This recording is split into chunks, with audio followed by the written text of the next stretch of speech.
welcome to the Community Development Podcast. A podcast dedicated to community development practice and approaches, sharing our learning and connecting the workforce. My name is Russell.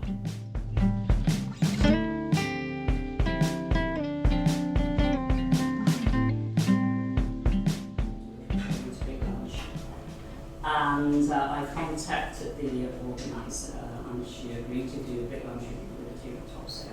Welcome to episode 20, first episode in a while.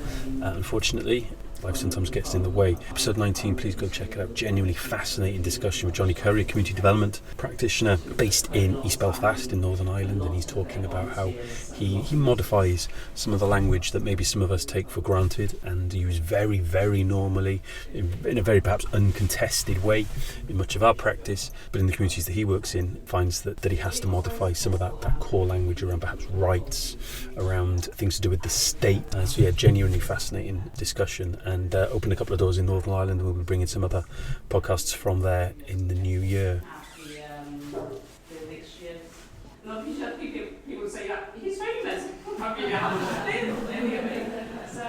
I'm at Big Moose Coffee Company in Cardiff City Centre, Frederick Street.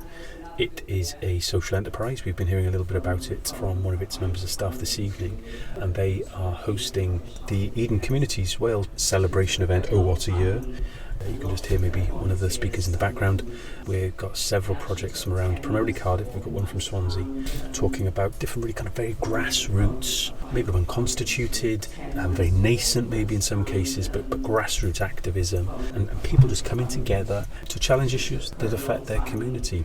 Whether that's environmental, whether that's around women's and girls' rights, whether that's around faith, whether that is around access to affordable food. There's been a range of projects discussed. So we'll listen to the wonderfully named Fun in the background talking about the meals, the lunches they put on the site of the old Swansea City ground, the Vetch Field in the Sandfields district of that city, which is just creating social capital, stronger bonds and networks between people. And it's a very, very simple methodology, if you like. It's a very simple approach. The use of food is almost a given in some of the community work that we do.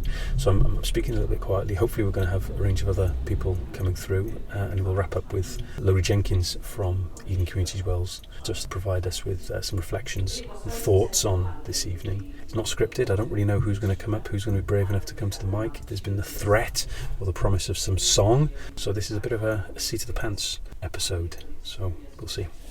It's getting better and better. Okay, so there's a break in proceedings. We've heard from another couple of projects. I've explained a little bit about what the podcast is about, and so hopefully we're going to have a few people coming over. Right, oh my gosh. Here's somebody on the spot. Right, my name's Tracy Alexander, and I'm a trustee of a CIO, which is called EcoVision. We're registered into Penarth Town Trust. Everything is based on the natural environment, the way we think, the things that we do. Everything has a basis on nature, in effect. We're looking and have made sort of tentative feelers with public-owned land. I can't say where. Secret squirrel. Yes, I'm a secret squirrel. Okay. But basically it holds a transport vision. It holds a vision on how to build houses in the future, how we eat in the future, and how we travel in the future. So that'd be the transport vision. So all these visions come together in a community, and the land attached where the houses are to be built, that is where we grow and where we come together. Okay. So it feeds the houses, the community that is born from the houses. Okay. There are no roads on the estate. Right. There are boardwalks, and so the ecology of the land can still survive. The houses are built with flat roofs or slightly slanted with wild meadow flowers on them. So the idea is that you have pollinators on the roofs for all your bees, etc. And underneath there are habitats and the ecology of the land. There's an emergency carpool and mobility vehicles. The public transport is upped to accommodate people living without cars. There's also a country park across the way. We envisage research, a restaurant with natural and local foods to eat. There's natural goods sales, etc., etc. But it's also a visitor attraction which has the whole eco basis to it. So would I be right in assuming that this is about almost extracting as little as possible from the natural environment, and if at all possible, actually, nourishing it, actually putting more in? So we're in Big Moose Coffee Company in Cardiff, and their strapline to social enterprise, as I said, was leaving the world a better place than we found it. And what strikes me is that this isn't a zero-sum thing, it's actually putting stuff into a natural environment or a community to enhance it rather than to minimise the degree and the level of extraction. And I think so many models, certainly within community work and community developments, are about let's make something that's not very good about our community, or that we don't like about our community, or that other people say is bad about our community, a little bit better, rather than actually what can we do to really make radical change. Exactly. I mean, all these vision areas are parts of our lives, our living lives. And so we have a community vision, but also a national vision and a worldwide vision held within quite a small space. It's a land we want to prevent infill. Nobody likes houses being built either that will obstruct their vision of nature, their view of nature. But we have to get the balance right. So how do we build in the future without destroying nature? So this is about the best possible solution. What we think, and we hope everybody else thinks. If people are interested and they want to keep in touch, do you have your social media platforms and feeds and things? We've got our website set up, but we're looking for people, and particularly the community, to engage. So our first step is, one, to make it live, which will happen over the next month. The second stage will be community cafes. So we'll be having them in different cafes throughout. I won't say which area as yet. Still but, secret squirrel? Yes, I have to keep that under wraps at the moment. So we're in the first stages. Tonight here at the Big Moose, we've been listening to Social Farms and Gardens. And it's linking up with different organisations. We form links with many, such as Down to Earth, who are based down in Gower, who build with well-being, stroke rehabilitation patients, all sectors of the community in effect, all walks of life. And that's what we want to do, is bring everybody around this project. And I'm kind of heartened then that you're wrapping it up on it's about people then and that sense of community, and it's not expressly or solely just an ecological vision that you've got. No, we don't want to sort of superimpose it on society. We want to bring communities around these areas, so both physically and sensually and through every aspect of modern day life. Good luck with it. You've intrigued me. There's stuff I'm still not sure on, but that's actually kind of good. It keeps whetting people's appetite, I suppose, and brings the ideas forward, Yeah. isn't it? And that's what we want. Yes, We've got the basis, and we want everybody's ideas. So when the website is launched, you will be posting your natural green ideas onto the website. Well, the focus of the podcast goes beyond Wales. This is where I'm based, and it's obviously everybody here is based and working in Cardiff. But we've got a worldwide audience. We know that from where the downloads happen. So and it could well be there's projects, who knows where else on the globe, who might have something to say, and certainly might be interested in keeping in touch. So if you want to send those links our way, we'll put them out there. Don't really do cards. We don't do cards. Well, I know. I'll scribble They're it. eco-negative. I'll scribble it on a napkin. They are eco-negative, so yeah. Eco-negative. Yeah. This is an eco-negative podcast. Yes. No, it's eco-positive broadcast. So eco-positive. It's eco-positive. Thank you. Hi, I'm Sally Hughes. I'm one half of Share Cardiff. The other half is Mike Erskine, and he's somewhere else in Big Moose at the moment. We are mapping community-based sharing projects, all the amazing things happening in the city of Cardiff. We've been doing this since last January. We've got 123 projects mapped, and we've had 5 community events in places across the city where we've brought people who are running these projects together to share the work that they do, but also to open a space to connect with each other in ways that we don't usually do. One of the things that people keep saying to me is, your event just wasn't what I expected, which is amazing because we all spend too much time in boring meetings, so let's start thinking about how we can do things differently.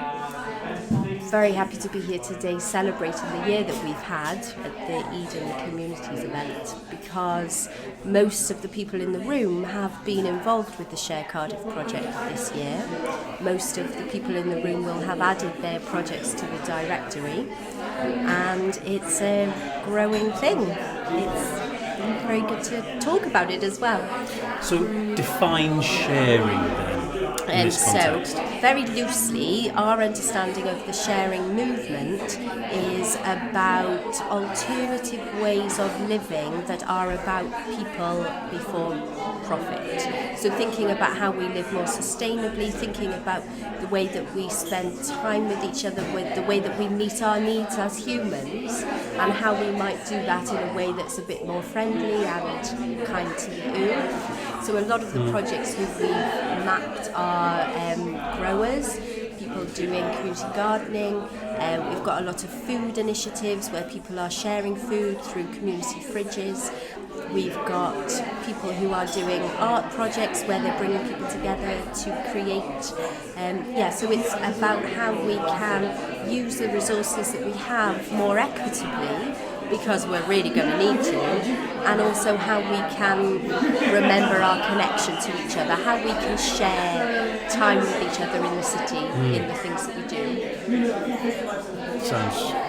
I wasn't aware of it, so it's nice to learn there's something like that happening on my doorstep. And I'm trying to think of things. I've mentioned just where I live in Cardiff, then what, or whether, but what projects might be already signed up. Where do you live? So I live in Llandaff North. Oh, okay. So we haven't gone out that far yet. Okay. So we've been concentrating, because we've only had a little small pot of funding from the Big Tree. Okay. So we focused on the central areas, Cateys, Adamsdown, Butetown, Grangetown, Riverside.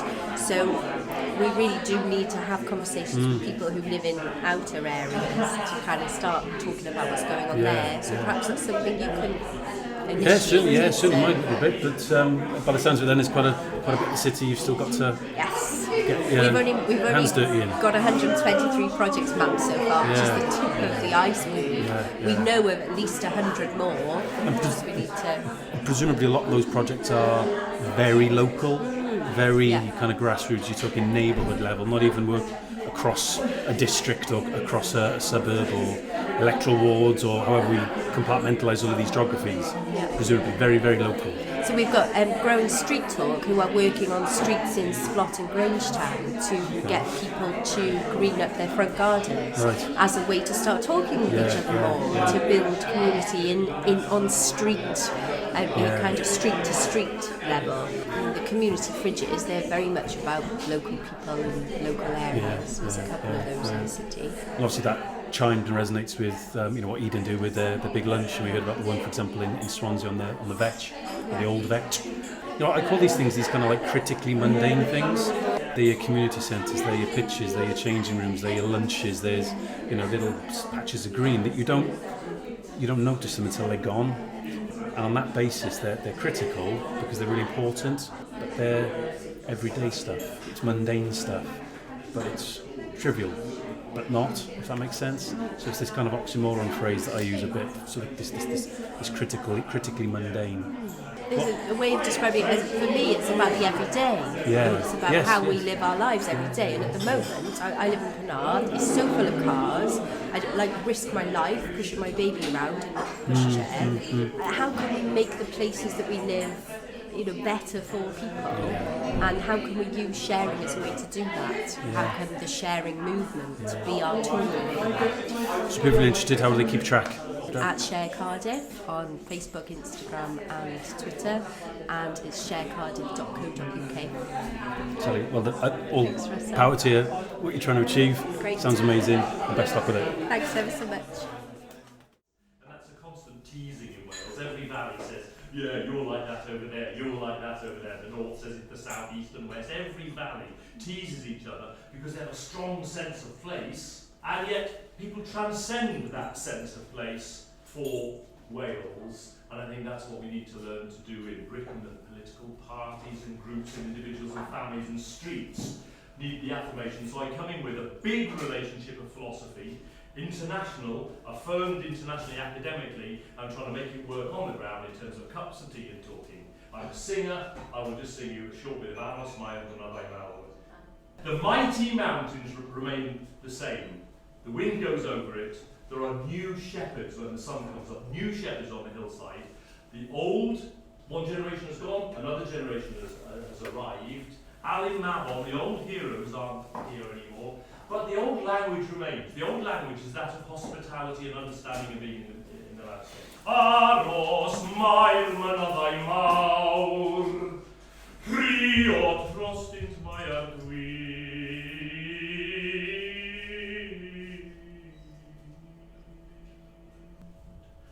Claueveto gadar waur gan mi gaiaid megis kind, eto tavar flaga dit, ogis treina greigar brin, und wie gaiaid newid sira hen vana doihin.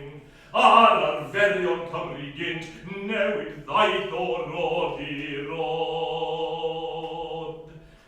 Mae canhedlaeth wedi mynd, a chanhedlaeth wedi dod. Wedi oes ymheslog hir, a'n mabon moyned ew, ond mae'r heniaeth yn y tir, ar a lawon hen yn fyw. Ond mae'r heniaeth yn y tir, ar a lawon hen yn fyw.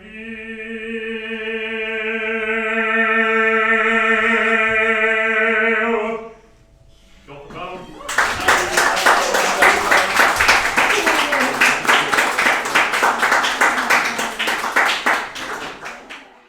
Richard Parry from the Landscapes of Faith project. It's going to be some travelling around South Wales, meeting communities, trying to uncover and tap a few of the aspects of faith, of religion, organised or otherwise, in that area, and to try to map it, basically.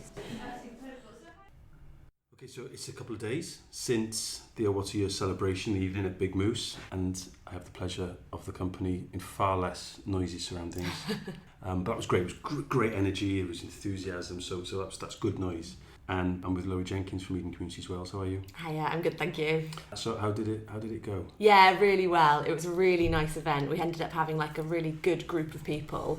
The venue was really lovely, just sort of set up kind of a nice intimate gathering of people who just wanted to stop for a minute and say, yes, we've done something well this year, or actually go us. It's kind of like a little celebration. Was that the first time you've done those? We've done similar things before, Okay. but that was kind of a smaller scale. And it's the first time we've been to Big Moose, which was really nice to kind of share their story, because they've got a whole community-minded ethos behind them. So it's really nice to go to a venue that kind of cares about what's going on in Cardiff as well. But warts and all as well, isn't it? I mean, it's not captured on this. I didn't manage to record the people from Big Moose speaking, but they were honest about the kind of space they're working in. So it's giving opportunities definitely. for rough sleepers, for homeless people. And I think what's important with this sort of work is that there is a little bit of warts and all as well. Yeah. That it's not all kind of fluffy and rosy and everything's kind of Definitely. linear and goes forward. And you know, it's inherently quite sort of rocky. Yeah, and actually that's one of the things, warts and all, definitely, but they're really open about the fact that, you know, they were broken into, they've had ups and downs, but then they put a board up on the wall and people put positive messages on it, and it's just really nice to have that positivity. Yeah. So it sort of fitted really nicely with the groups that we had there, and actually saying, you know, we want to stop for a minute, appreciate you, and say, you know, well done, because the people who were there, they were all quite small community groups who were doing things in their own time voluntarily, and you're sometimes so busy and so wrapped up in the thing that you're passionate about that you don't always stop and say, actually, I've done quite well, and well done us. Bit of a pat on the back. I was with a group of people yesterday up in Wrexham doing some training, and you know, one of the bits we were talking about was, well, you know, who blows your trumpet? You know, because if you're not going to blow it, well, you know, no one else is, because they're busy blowing their own, or it's a cultural thing as well. There's not enough of that. But we don't tend to be particularly showy. You know, it's not about us. Yeah. You know, somebody said that yesterday, so I'm deeply uncomfortable. I don't write about things in the first person. Yeah. I don't talk about me or I talk about we and us. Yeah. And I think that's great. On a values basis, that's terrific. But there comes a time when actually I want to know about you as the worker. You know, this is part of the purpose of the podcast, is to try to scratch beneath the surface of what we do in our practice, why we do it, why do we take these approaches, and so on. And that struck me as well, that they were very local, weren't they? Yeah, no, it was really Cardiff based, so it was just a gathering of people who were doing stuff in Cardiff. There were some people who were working Wales wide, but most people were based and working in Cardiff. So it was really nice to have people like Repair Cafe Wales. They started out in Cardiff. They put the name Wales so that they could expand and make it bigger, but actually they're doing amazing across the whole country now. And having Share Cardiff there as well was great, because I think you spoke to Sally. Yeah, so Sally, they're trying to sort of loop up all the stuff that's going on in Cardiff. But there's definitely a thing about the people who are kind of volunteering. Like, I sometimes want to call them, like, you know, community heroes or community leaders. Nobody would ever call themselves that. It is that, instead of blowing your own trumpet, it's no, I'm just doing something that I care about, and it's not that big a thing, but it is. So we need to celebrate it. Yeah, I think what I liked about it as well was there was quite a lot of space that you provided. So the way you and Sam, I think, had obviously, I'll say that you designed it, you might have just thrown it together or let it free wheel, which is great as well. But the design and the format of the evening was allowing people just to find their own conversations and spaces to network. And I think it reminded me, and I've been reading it, and I said this to Sam on the day. So there's an author out of community work, Alison Gilchrist, and she wrote a book called The Networked City.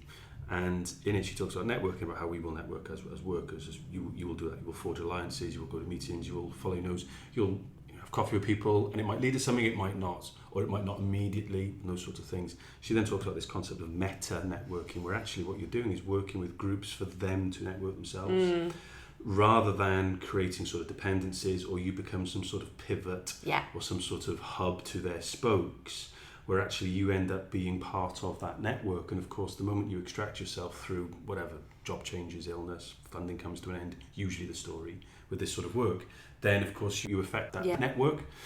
So the meta-networking is actually that role that you play in getting small groups, and it's usually small groups, to essentially network themselves. That is literally exactly what we're trying to do, because we appreciate that, we might not be here all the time, or as you said, funding changes, staff changes, but actually we want to create that kind of network of informal people that can get together anyway, and we just sort of give the excuse for it to happen. So it's kind of that, this is an event that we're doing, and then we sort of facilitate it and make sure that everyone's there on the same level. Like, if you take off your work hat or take off the hats that you have on, the multiple hats quite often, and actually you are just you, and we try and kind of connect people on a personal level rather than through a work mode in a way. So we do events like that all across Wales, but it was really lovely in the one we did in Cardiff a couple of days ago, because it was just the point where everybody wanted to talk to each other. It got to the point where at the end of the event, I'd finished clearing up, I'd been chatting to everybody, and everyone was still talking. And I actually said to the Big Moose guys, I was like, do you need to kick us out? And they were like, no, we're happy to let you carry on, because everyone was just talking away. So it's really, really positive. And that lack of hierarchy, I think, again, is really critical. And so another guy who I'm a huge kind of disciple of is a guy called Ray Oldenburg, and talk about third places. Big Moose, to my mind, probably is within that sort of space, whereby first place he defined Ray Oldenburg as, you know, the home and the hearth. Second place is the workplace, which in primary kind of heavy industrial kind of South Wales type environments would have been steelworks, mines, etc. But they also had third places because they had like a civic and social kind of infrastructure wrapped around them, institutes and workmen's halls and all the rest of that. But then the third places are those spaces that can be outdoors, they can be parks, they can be, you know, parish halls, they can be barber shops perhaps, cafes, coffee shops, etc., etc. Quite a broad range of potential spaces, libraries. But within those spaces, hierarchies are pretty much dismantled. They're certainly a lot shorter, if that's the word, than they would otherwise be. And again, that came through. There was no one talking about job roles and titles and wearing lanyards and all that sort of jazz. It's interesting because kind of venues we go to quite often with sort of when we are doing network events. Big Moose was probably actually one of the one-offs where we weren't doing like clearing up and setting up. But generally, if we are in like a community centre or hall somewhere, the people who attend will generally, even if we don't ask, people will start coming and offering to wash up and clearing up. And, you know, it's kind of, we've started doing it where we get everyone to bring a big lunch to share, a sharing lunch. It removes the hierarchy and it actually removes the we're organising this, we're in charge. Yes. It's just, we're all here together. Again, whether you realise this or not, again, you're doing some of that stuff that Oldenburg talks about, and he says that very, very central to third place is food and drink. And again, and that was very kind of clear. So that's definitely because our kind of like flagship initiative is the Big Lunch, which is trying to get neighbours and community to sit down and eat together, because there's something magical about breaking bread together and just connecting. It's kind of, quite often it looks like, when we talk about the Big Lunch, it's bunting and cupcakes and it looks like street parties and lovely, but actually there's real connections having making a difference underneath there. It's kind of community development by stealth. Which is often how you need to go about these things. So the celebration event was like a reflection of 2019. What's 2020 going to hold for you and for those groups and others that you're involved with? Yeah, so it was really interesting to hear from the groups that were there. They've all got lots of plans. Some of them were just starting out, and some of them have already got plans to kind of expand and get bigger or continue doing what they want. It was really nice to have the National Lottery fund there, the community fund there, because they've got a couple funds at the moment that are like amazingly accessible for community groups. So it's kind of, I just saw a lot of people nodding when they were talking, going, oh wow, that could be for us. But yeah, so 2020 for us, we're going to carry on doing networking events across the year. At this time of year, we try and do something reflective. We generally base our network events on themes that people ask to do, or we just have them as open events that people can sort of, it's really based on what people who attend want. And then so the Big Lunch happens on the first weekend of June, so that's kind of our big plans for 2020. I'm trying to get the whole world the whole of Wales to sit down and eat together and connect with neighbours and communities. Again, breaking down barriers but giving people the excuse to do it. That's our big plans. Cool. Best luck with all of that. I think we'll put some links to some of the other groups that, again, didn't get a chance to sit around the mic. Maybe, I don't know, terrified them or they were too busy talking and too busy eating and too busy reflecting and celebrating and giving themselves pats on the back, which they thoroughly deserve. Too busy eating the chocolates that we gave out to say thanks to everyone. It's always a winner. Maybe during 2020 we can catch up again and see how it's all going. Brilliant. Lovely. Thank you. Thank you.